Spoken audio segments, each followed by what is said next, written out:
Bienvenue à tous, nous allons dans cette vidéo étudier la fiche de cours sur la fonction inverse.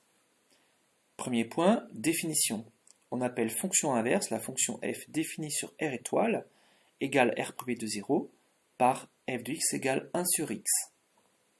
En quelque sorte, petit f c'est je prends l'inverse de, à ne pas confondre avec je prends l'opposé. Exemple, f de 5 c'est je prends l'inverse de 5. Ce qui donne 1 sur 5.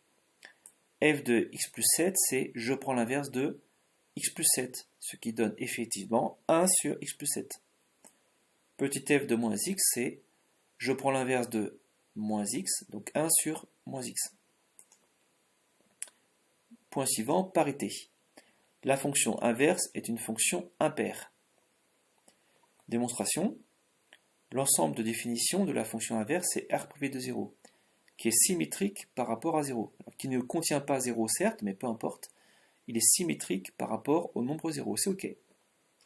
Deuxième point, pour tout nombre appartenant à df, donc pour tout réel x différent de 0, f de moins x égale 1 sur moins x, puisque f c'est je prends l'inverse, qui s'écrit aussi moins 1 sur x, mais 1 sur x, on sait que c'est f de x, donc finalement moins f de x.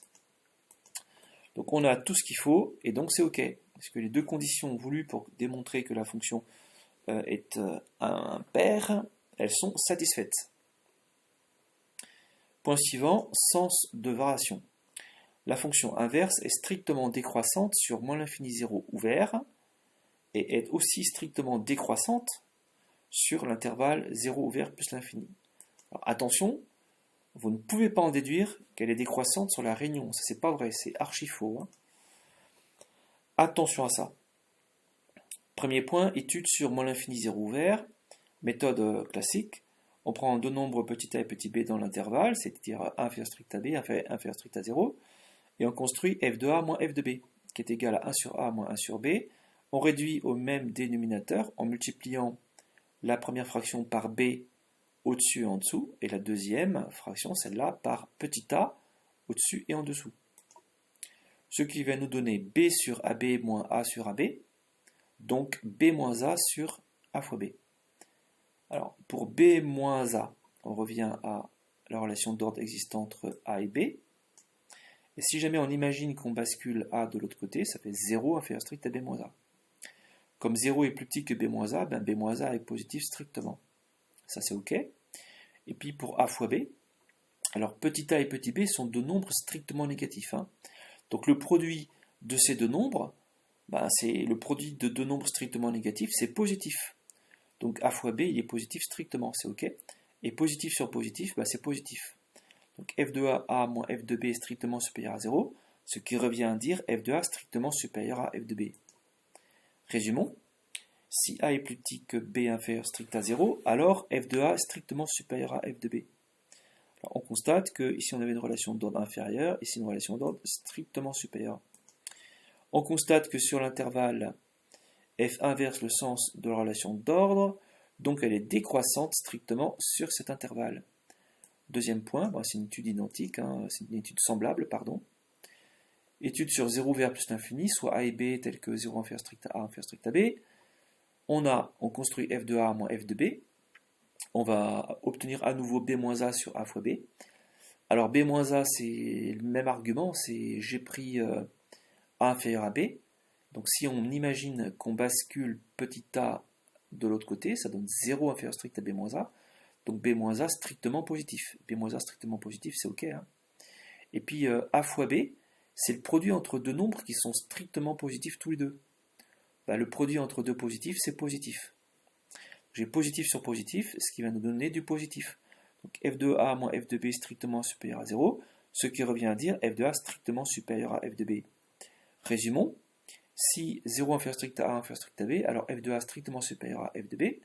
Ici on avait une relation d'ordre entre a et b inférieur strict, ici elle est supérieure. On constate que sur 0 vers plus l'infini, f inverse le sens de la relation d'ordre, donc elle est décroissante strictement sur cet intervalle. Donc c'est démontré. Donc attention, on retiendra que la fonction inverse est décroissante sur chacun des deux intervalles pris séparément, mais pas sur R étoile. Pas sur R étoile. Une règle des signes pour le passage à l'inverse. Deux nombres non nuls, pas non nuls parce qu'on va prendre leurs inverses. Il ne faut pas qu'ils soient égaux à 0, hein, ayant le même signe. Parce qu'il faut que soit ils appartiennent à moins l'infini 0 ouvert tous les deux, soit qu'ils appartiennent à 0 ouvert plus l'infini tous les deux. Il ne faut pas de mélange. Soit ils sont tous les deux négatifs strictement, soit tous les deux positifs strictement. Donc ayant le même signe. Et leurs inverses sont rangés dans l'ordre contraire. Donc il n'y a pas de difficulté. Ça résulte directement du fait que la fonction inverse est strictement décroissante sur chacun des deux intervalles qui constituent par réunion l'ensemble de définitions. Mais je vous le rappelle encore une fois, c'est un piège récurrent, c'est une erreur récurrente que vous faites. Attention, on énonce le sens de variation que sur chacun des deux intervalles séparément. Pas sur R étoile, interdit, hein. Totalement interdit. Courbe représentative, je me suis donné un tableau de valeurs, donc il faudra jeter un coup d'œil. J'ai pris l'inverse de moins 2, c'est 1 sur moins 2, donc moins 0,5. L'inverse de moins 1, c'est 1 sur moins 1, donc moins 1, etc.